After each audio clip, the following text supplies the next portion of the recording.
Marilah kita berdoa dalam nama Bapa dan Putra dan Roh Kudus. Amin. Tuhan beserta kita sekarang dan selama-lamanya. Ibu bapak, saudara-saudari yang saya kasihi dalam Tuhan, sebelum kita merenungkan sabda Tuhan ini, marilah kita terlebih dahulu bersama-sama membacakan Injil yang akan kita renungkan. Inilah Injil Yesus Kristus menurut Matius. Dimuliakanlah Tuhan. Ketika orang-orang Farisi mendengar bahwa Yesus telah membungkam orang-orang Saduki, berkumpullah mereka. Seorang dari antaranya, seorang ahli Taurat, bertanya kepada Yesus hendak mencobai dia. Guru, hukum manakah yang terbesar dalam hukum Taurat? Yesus menjawab, kasihilah Tuhan Allahmu dengan segenap hatimu, dengan segenap jiwamu, dan segenap akal budimu.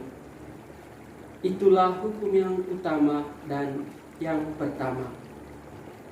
Dan hukum yang kedua, yang sama dengan itu, ialah kasihilah sesamamu manusia seperti dirimu sendiri.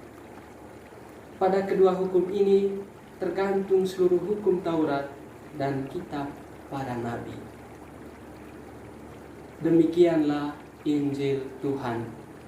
Terpujilah Kristus.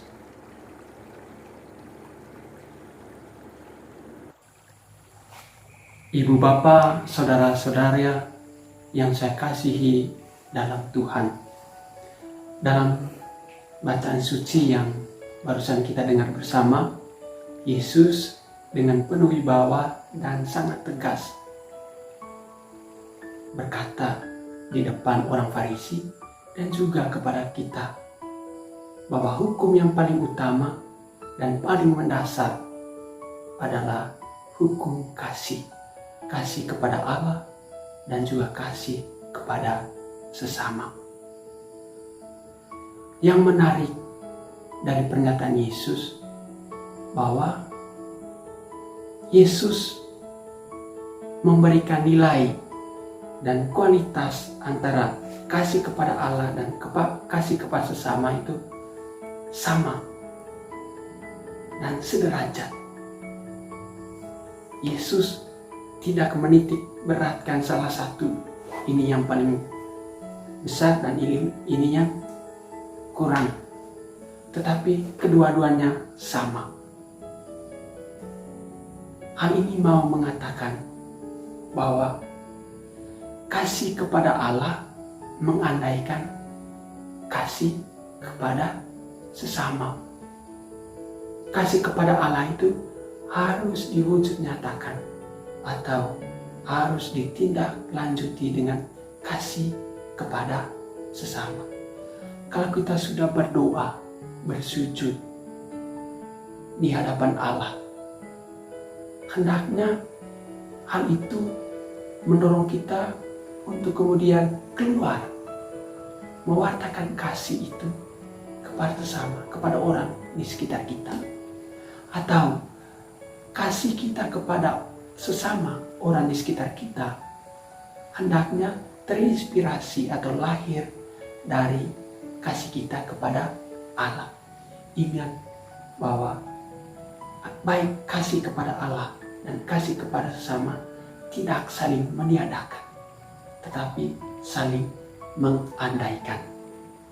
Ibu bapak, saudara-saudari yang saya kasihi dalam Tuhan, menjadi jelas bahwa kita belum bisa berbangga kalau kita hanya sekedar mengasihi Allah, tetapi di sana sini kita mudah membenci atau memusuhi orang yang berada di sekitar kita. Atau kita hanya mengasihi sesama, tetapi kasih itu tidak lahir dari kasih kita kepada Allah. Hendaknya baik kasih kepada Allah maupun kasih kepada sesama harus berjalan bersama. Semoga ibu bapak, saudara-saudari sekalian dan kita semua dari hari ke hari dipanggil untuk sungguh-sungguh mengasihi Allah dan juga mengasihi sesama. Semoga rahmat Tuhan menyertai kita. Amin. Dalam nama Bapa dan Putra dan Roh Kudus. Amin.